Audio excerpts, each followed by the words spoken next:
Marami na namang damo ang aking saging mga farm. O ito mga farm. At marami na isang layang dahon mga farm. Kaya naman itong linisan mga farm para mabigay siya ng malaking bunga mga farm at matabang bunga mga farm para pagkain natin ay lalong sasarap. So samahan niyo ako mga farm sa paglinis sa aking saging mga farm.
Ito ang mga farm.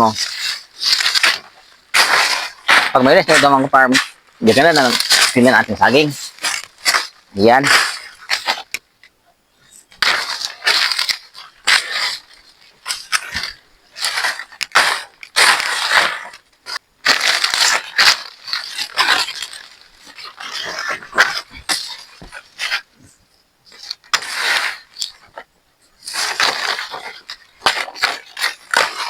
So, ang kanyang mga dahon ng layak ng farm natin ilagay sa kanyang puno para pag malanta na ito ay magiging itong organic na abono.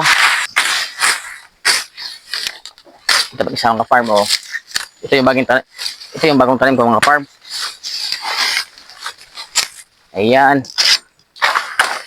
Ang ating kinuha mga dahon mga farm ay ating ilalagay sa kanyang puno at mga damo. Kasi pag nalanta yun mga farm ay magiging organic fertilizer yun. So,